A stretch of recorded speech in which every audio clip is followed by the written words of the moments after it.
Bakit ganun Ilong Niyama? Bagay sila ni Culaong. JP Samson, Boss Mac, bumaba si paring Norman sa eroplano. Eh, yun nga yung sabi. Oh, eto, puntahan na muna natin to.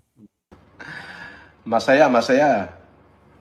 Abay, akalain nyo na ako'y nasa loob na ng eroplano. Biglang nagbago yung isip ko. Biglang nagbago yung isip ko. Sabi ko, hindi, dito ako magki-Christmas.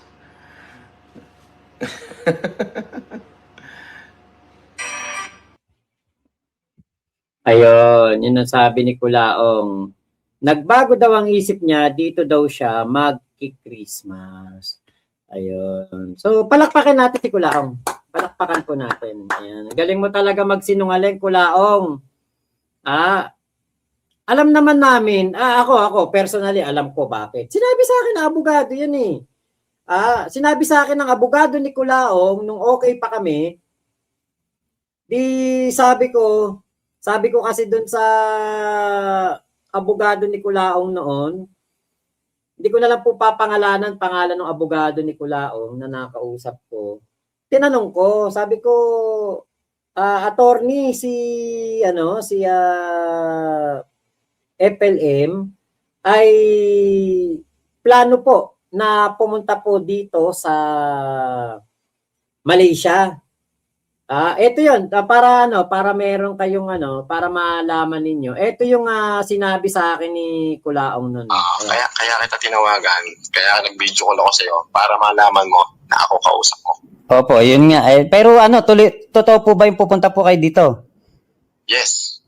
Dahil sabi niyo may bahay kayo dito eh. Yes. Yun. Sa Tawaw ang bahay ko. Yun, Tawaw. Opo. Ayan. Yan yung sinabi niya sa akin na pupunta siya dito. Dito siya mismo pupunta sa Malaysia. Ay, hindi pala dito kasi wala na ako sa Malaysia. Nung pong panahon na yon, nung nasa Malaysia pa ako, ano po yan, nagsasabi sa akin na pupunta po siya ng Malaysia. Di ngayon, syempre, out of parang bigla ko lang ba nasabi sa abogado niya. Sabi ko, attorney, si FLM po pupunta daw po dito pag nakapagpiyansa na. Sabi niya sa akin, nagkausap kami. Sabi niya, ha? Ano kayo nakapag-usap? Hindi naman yun pwedeng kumontak ng tao sa labas. Yun ang sabi niya sa akin. Sabi ko, hindi po, kumontak po siya sa akin. Sabi kong ganun.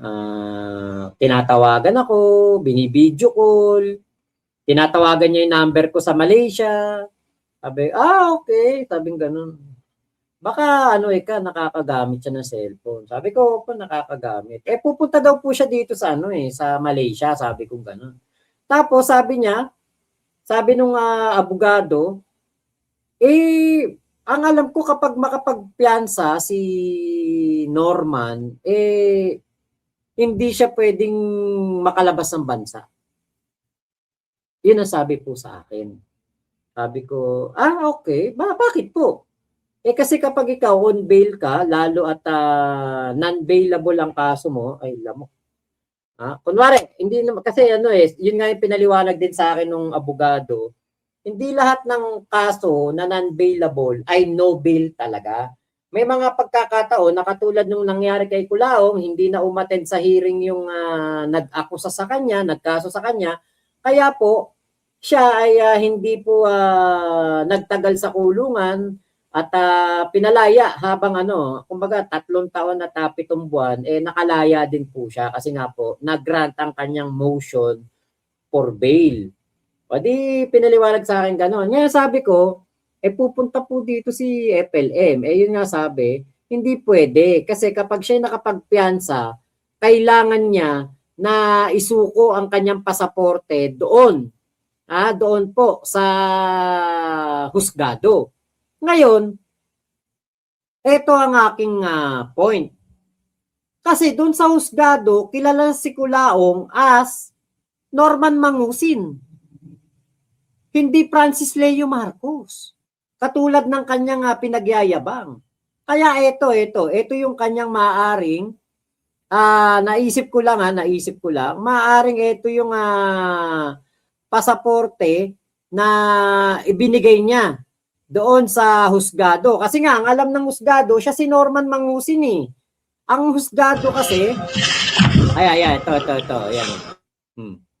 Ayan, pinapakita ni Yulen, kay Yulen Marcos ko to nakita, itong video na to.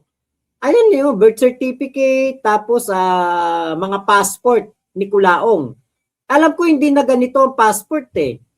Ito yung old passport. Hindi ko na ito naabutan. Kasi naabutan kong passport yung hindi yung ganitong sulat kamay ang mga pangalan.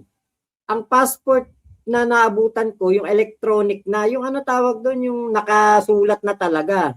Yung pangalan mo, hindi sulat kamay. Pipirmahan mo na lang sa likod. So yan pong video na yan ay nakita ko kay Yulen. Kaya nagtataka ako, bakit sinasabi ni Culaong na siya po ay mag-a-abroad? Ang alam ko nga, hindi siya pwedeng mag-abroad dahil nga po on bail lang siya. So ito po ay isang way lang para magpapansin, magpaawa or magpasikat na kunwari siya po ay pupunta ng ibang bansa. Pero hindi po makakapunta ng ibang bansa yan dahil nga po siya po ay wala po siyang tawag dito, hindi po siya makakaalis, hindi po siya makakapunta sa ibang bansa kasi nga po yung pong kanyang passport wala po, hindi po yun ang alam ko talaga ay niya yan, isinurrender niya yung kanyang passport. So kung siya kilalang Norman Mangusin ng ating ating husgado, ibig sabihin, 'di ba? Baka yun po ang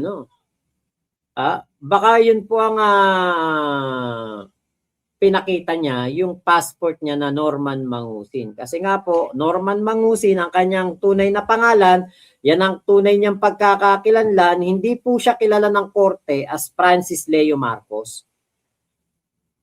Kilala siya ng korte as Norman Mangusin. Excuse me po. Kaya po, yan po yung aking tawag dito. Yan po ang aking opinion.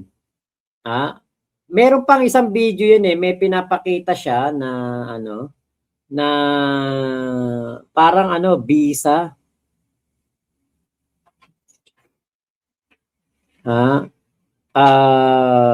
Visa nga yata yung kanyang pinapakita. Hindi ko alam kung Hindi ko matandaan kung sino nag-upload nun o kung sino yung gumawa nun. May mga pinakita po siyang visa ng Germany. Ayan, Germany yung pinakita niya. Totoo po yun na may visa po siya ng Germany kasi nakapunta siya ng ibang bansa. Pero ngayon nga po, hamunin nyo yan na pumunta kahit Hong Kong lang, hindi po talaga yan makakalabas ng bansa. Hindi po yan makakalabas ng bansa, hindi po yan makakapunta sa abroad. Kasi nga po, yun ang alam ko. Pag ikaw ay on bail lang, hindi ka talaga makakaalis.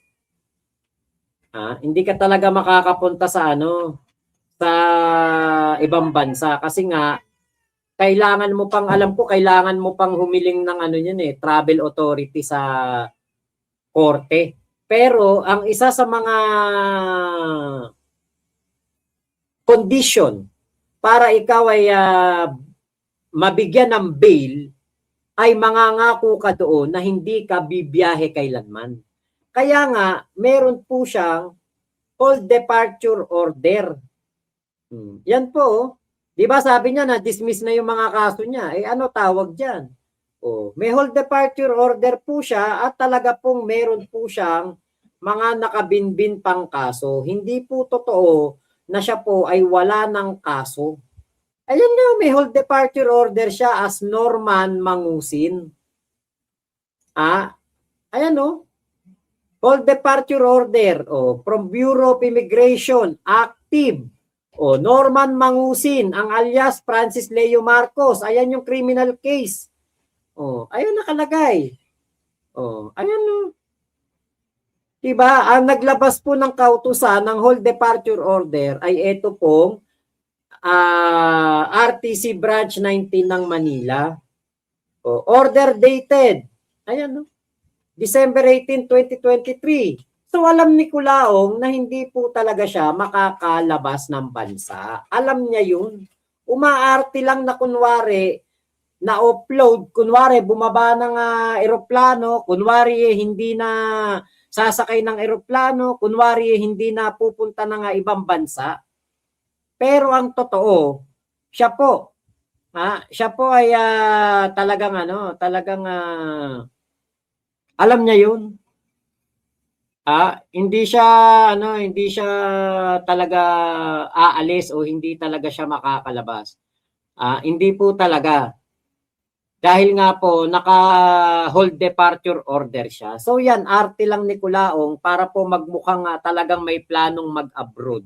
Para magmukhang pupunta po sa abroad. Yan po yung katotohanan diyan. Ngayon ito yata 'yun. Ay hindi. Teka. May pinlex yan eh. Okay. Hindi ko makita dito. Download na lang natin ulit. Okay. Download na lang natin ulit yung kanyang video na pinlex niya yung kanyang Germany Ayan, ako sasang-ayunan ko yan si Culaong diyan. Talagang nakarating siya ng Germany. Walang po yan, walang halong kalokohan yan. Talagang nakarating po siya. Po siya, nagpa-stem cell po siya doon. May katibayan tayo diyan na ginawa niya talaga yan. Okay. Ito yun. Ay, bobo talaga tong hinayupak na to. Hinayupak, bobo. Ito.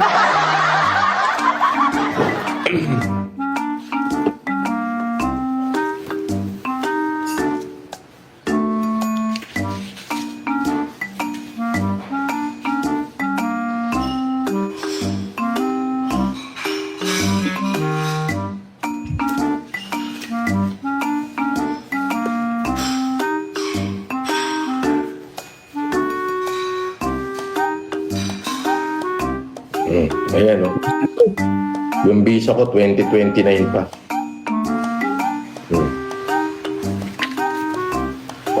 Bobo. Ano yan? Tanga. Tanga ka din. Hindi mo magagamit yan. Culaong gamitin mo nga. Visa saan yan? Bisangot.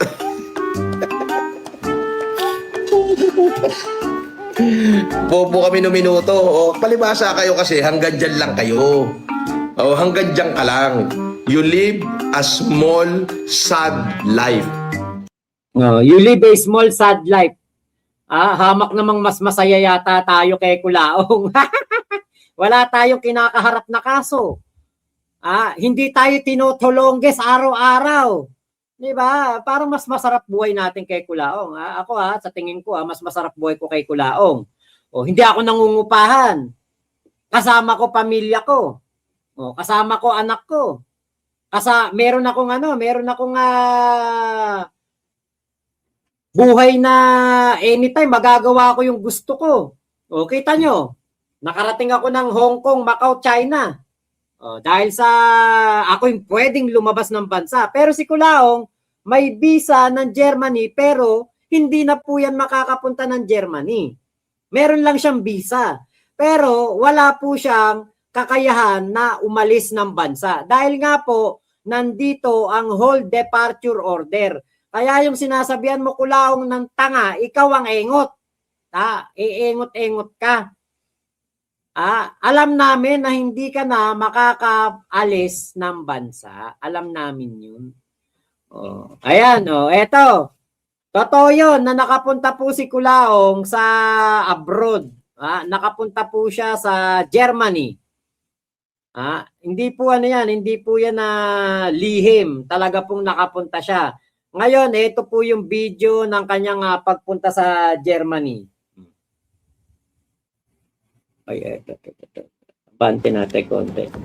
Ayan. So, that's it. Nandito ako sa lounge ng Philippine Airlines. Ito, Germany.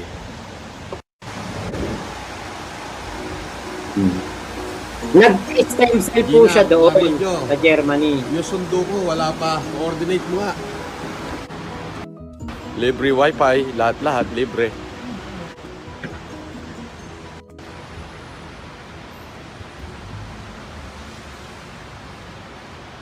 Dito na ako. Pag nakita mo tong building, it's 200 years na pala tong Villa Medica. Totoo po yun. Nandito ako. Legit. Totoo po yun. Alam nyo ba kung sino mga nagpapa-stem cell dyan? Ang alam ko, si Enrile, si Estrada. Nagpapa-stem cell dyan, pati si Miriam Defensor Santiago. Medicine. Pero pag nakita mo siya sa labas, talagang 200 years na siya. Kasi lahat ng presidente dito pala nagpa-rejuvenate. Si George W. Bush, si Bill Clinton. Opo, nagpa-stem cell po siya ng lagay na yan. Pero yun nga kaya nga nung nakulong yan, sabi ko, si Culaong tatagal sa kanya sentensya sa kulungan. Bakit? Kasi nga nagpa-stem cell. Pero kahit na ano pang stem cell ang gawin niyan, sa totoo lang po, ang stem cell naman, kailangan yan, hindi lang isa. Hindi lang isang isang turukan yan. Kapag po nawala na yung epekto ng stem cell sa katawan mo, manghihina ka. Babalik ka sa sa pinakamahinang part ng katawan mo. Kumbaga yung manghihina ka lalo. Ito pong si Culao, kaya po nagpa-stem cell yan kasi nga nabigyan ng 300 million ni Bernard Chong. Si Barack Obama, nandito lahat. Nandito. Pero pagpasok mo sa loob, high-tech. Grabe, yung pinaka-advanced siya na anti-aging medicine, ultimate fountain of youth. At alam nyo ba kung sinong kasabay ko rito? Senador ng Australia. Ang kasabay ko ngayon, nakahiga. So, dito ako sa Eindhoven, sa Germany. Yan. So, ito yung Villa Medica. Villa Medica. Mahal. 1.7 million per tusok. Per tusok kaya. Ang daming tusok. Jojo Tech sabi, hospital daw sa Tulo, tarantado. Tapos pa. Yan po ang kanyang mga binago, di ba? Ngipin. Tapos stem cell. Akala niya siguro magiging mukha siyang Marcos pag nagpa-stem cell siya. Hindi niya alam. Mukha pa rin siyang kabayo kahit magpa-stem cell siya. Pasok ako sa loob, makikita mo advanced technology. Wild House Eindhoven. Ayan. What happened? Wild House Eindhoven. Nakasulat. Yan. So, yun. Ngayon kayo, yung mga mapapera dyan sa Pilipinas, anong gagawin nyo sa pera nyo? Kung hindi naman kayo babata. Tingnan natin yung itsura ko ngayon at yung itsura ko after 1 month. Ganun pa rin naman. Ala naman na iba kung ano yung mukha ni Culaong, ganun pa rin naman. Diba? Culaong pa din Diba? Hindi, ala naman na bago Para pa ring DPWH project na hindi natapos. Yung sabi, kuwari tinanong nung engineer, si Foreman, kuwari ako, engineer ako, tanungin ko si Foreman, na-aspalto nyo na ba yung lubak-lubak doon sa Giginto, Bulacan? Sasagot si Foreman, yes sir, areglado na, tapos na. Pero pag nadaan si engineer ng Giginto, lubak, butas, bako-bako pa din ang project ng DPWH, di ba? Oh, walang kung tatanungin, ako po hindi po ako nagpa-stem cell. Tignan niyo yung pisngi ko. Malalim lang yung dimple ko. Pero wala po akong tigidig. Wala akong tigidig sa mukha. Yung mukha ko, nako, talagang ano yan. Oh, kahit hindi na stem cell, makinis. Makinis pa sa mukha ni Kulaong. Actually, yung puwet ko mas makinis pa kay Kulaong eh.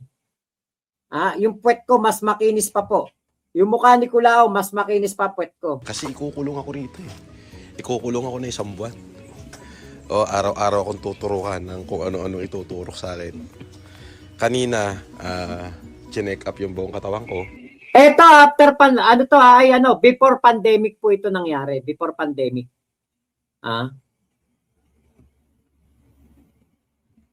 After pandemic, ganun pa rin mukha mo eh. Para DPWH project na bukas, na butas-butas. So okay naman. So preparation na para sa turok bukas. So papasok tayo para makita nyo. Babalik ta rin ko yung camera. Eto na, papasok tayo.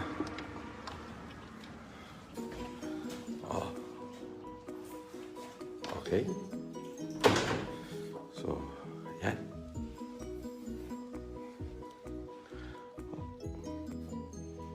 Advanced, nakita mo?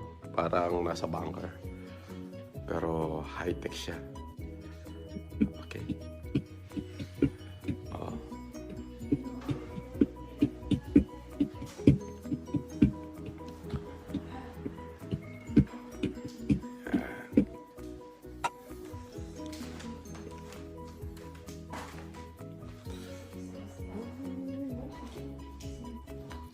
Nakita nyo? Andito ako sa Germany. I'm in Germany, Villa Medica. Ituturukan na ako para bumata daw ako ng 25 years. Hindi! Hindi totoo yan. It is a very long session. Yes. For my stem cell. Yeah. It's a 4 days session.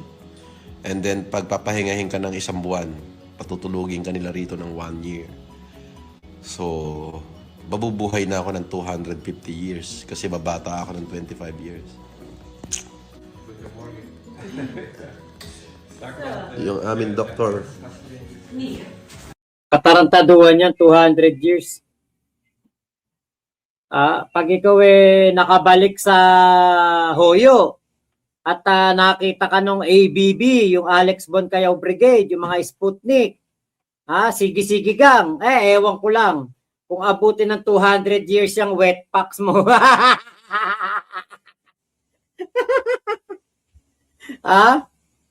Ay, naku po. Hindi himala, Kuya Bart. Ang kailangan dyan, dokyapi lang. Diba? Dokyapi lang. Ano na, okay na. May nagtanong dyan kanina, ba't daw binigyan ng 300 million ni Bernard Chong si Kulaong? Kasi nga po, para kumandidato na senador. Akala ni Kulaong, porque siya po ay may pera na at magpapa-stem cell, magmumukha siyang Marcos. Hindi.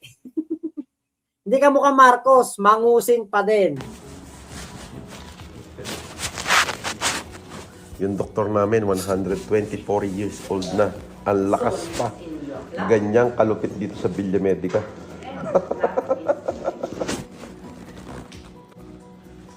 Yes. So, infusion siya 4 days dito sa Villa Medica, sa Eden Coven. Yep. Nandito sa tabi ko, yung Senator Laning ba yun? Yun. Oh, dito nagpa-stem cell sila Juan Ponce Enrile, si Imelda Marcos, sila Tita Melty. Yeah, dito lahat. George Bush dito rin galing. Barack Obama dito galing. So, hindi siya pa, actually, bago ka pumunta rito, magbabayad ka muna ng 18,000 euro sa bangko nila. Tapos bibigyan ka ng invitation. Pagbigay siya ng invitation, hindi pa pala. Itetest ka muna ng doktor nila dyan. Kung halimbawa, nasa Bangkok ka, may sarili silang hospital dyan. Sa Manila, Medical City, i-check ka muna. Kung makakapasa ka sa Medical City, bibigyan ka nila ng endorsement papunta rito. Pero pag hindi ka nakapasa sa Medical City,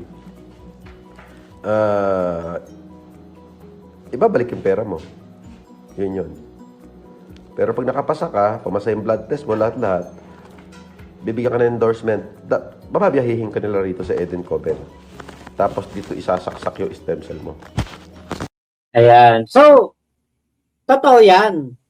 Na may visa po si Kulaong ng Germany. Nakarating siya ng Germany, nakapagpa-stem cell siya doon, pero ang tanungin natin, Kulaong, bumalik ka nga sa Germany. Siyempre hindi. Kasi nga po, meron siyang whole departure order ng mismong korte na dumidinig sa kanyang kaso. Kaya po, malabo po yan makalabas. Yung kanyang paarte-arte na nasa eroplano po siya, nagbago na naman ang kanyang isip. Alam niyo ba, kwento na niya yan noong siya lumabas kunwari noon at tutulong na lang. Napanood daw niya sa eroplano. Si Digong nananawagan ng pagtulong sa mga kababayan. Nung nakita daw niya yung panawagan ni Digong na yun, mas pinili daw niyang bumaba ng eroplano at saka lumabas ng airport. Bumalik dun sa kanyang opisina sa Legrand at tumulong na lang daw sa mga Pilipino. Kesa sa puntahan niya ang kanyang asawa. Yan po yung matagal na po niyang kinukwento yan. Matagal na po niyang style yan na kunwari ay ganyan po talaga siya. Na siya po talaga ay sumakay ng eroplano. Pero alam naman natin, ako lalo na ako, ilang beses ako sumasakay ng eroplano. Sa isang taon, ilang beses ako nakakasakay ng eroplano. Meron ako mga katulad nun, kailangan ko pumunta ng Cebu, kailangan ko pumunta ng doon sa Hong Kong, sa China, sa Macau. Ako po'y nakakasakay ng eroplano at napakalaki po no na kumbaga big deal po yan sa mga airlines na ikay nakasakay na tapos ikay bababa. Hindi yan jeep, hindi yan bus na ay para na, teka, nagbago isip ko, hindi na ako sasakay. Hindi yan pwede sa eroplano. Palibasa nga, si Kulaong, mang to wala tong alam at nanlolo ko lang. Ginagawa niyan engot yung kanyang mga manonood na pinagmumukha niya mga engot na baka yung iba hindi nakakasakay ng eroplano kaya naniniwala sa kanya na nagdadrama siya ng ganun. Alam niyo po ba kapag nagbago ang isip mo at nakaupo ka na sa eroplano, at pasakay ka na sa, yun talagang nandun ka na sa mismong upuan, nandun ka na, nakaupo ka na. Syempre kapag ikay nakasakay na, mag-aayos na ng ng mga flight crew para sa paglipad ng eroplano. Papakita na instruction kung paano magsuot ng mga salbabida, yung life jacket para sa kapag nagkaroon ng landing sa tubig. Tuturuan, 'di ba? Ganun 'yun papakita. Ganto ika. Ngayon, kapag bigla nagbago isip mo, sinabi mong bababa ka, meron pong mga air marshal na mag-i-interrogate sa'yo. Kakausapin ka niyan.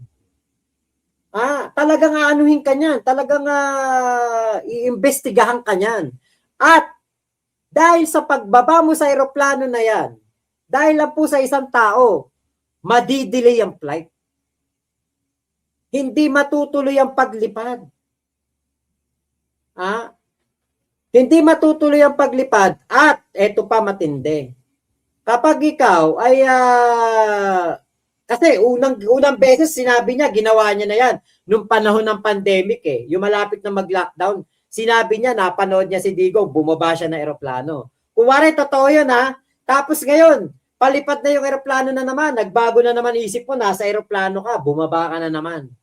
Putya, hindi ka na makakasakay ulit ng eroplano na yun.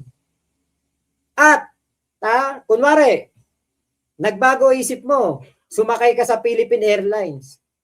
Pag magta-try ka na mag-book ng Cebu Pacific, naka-alarma na 'yung pangalan mo ngayon doon. O, kumare nakita, Norman Mangusin. Nagpilit na bumaba ng eroplano. Ayaw na daw niyan lumipad. Alam niyo, makikita sa record, hindi ka ngayon makakapag-book ng flight sa Cebu Pacific, pati sa AirAsia, pati sa Hong Kong Airlines, pati sa Cathay Pacific, at sa lahat ng eroplano, sa lahat ng airlines, pati international, mababan ka. Kaya katarantaduan yung mga pinagkukukwento ni Kulao. Akala, alam mo yung kwento niya, para kang, teka, nakalimutan ko yung may nakalimutan ako sa bahay. Ayoko na. Hindi na ako sasakay. Bababa na ako. Ano akala mo? Jeep lang yan. Bus lang yan na pwede kang bumaba anytime. Diba? Tinatarantado ni Kulaong yung mga manonood niya. Yan si Kulaong. Ito ang natural na Kulaong. Mapanlinlang, mapanloko, mapaggawa ng kwento at never po talagang dapat pagkatiwalaan. Kaya po ako, sinasabi ko sa inyo, totoo, nakapunta na yan ng Germany. Totoo, meron siyang visa ng Germany. Maaaring baka nga totoo na hanggang 2029 pa. Pero, ang hindi po totoo ay yung makakalabas siya ng bansa.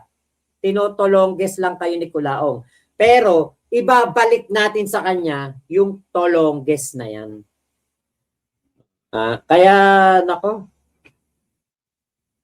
siguro yung mga naniniwala kay Kulaong, matotolongges niya. Pero tayo, nako, mga naniniwala sa mga nakasaksi ng pangtotolongges ni Kulaong sa mga supporter niya noon. Hindi po ako matatarantado dyan. Ginawang movie real life. Baka akala niya siya si Leonardo DiCaprio, Catch Me If You Can. Boss, totoo ba yung 300M na binigay ni Brian Chong? Opo, kasi nagkwento po sa akin nun mismo ay yung gumawa ng pelikula ni Kulaong, yung The Signatory. Tandaan nyo, itong sinasabi ko, The Conman. Ayan na, The Conman. May nabago, Sir Mac, lalong nasira ang muka. Si Casper nga lang naman na maniniwala dyan sa, ayun. Diba? Okay, Daddy Dance, ang mga naniniwala kay Kulaong ay kapareho niyang may lamat.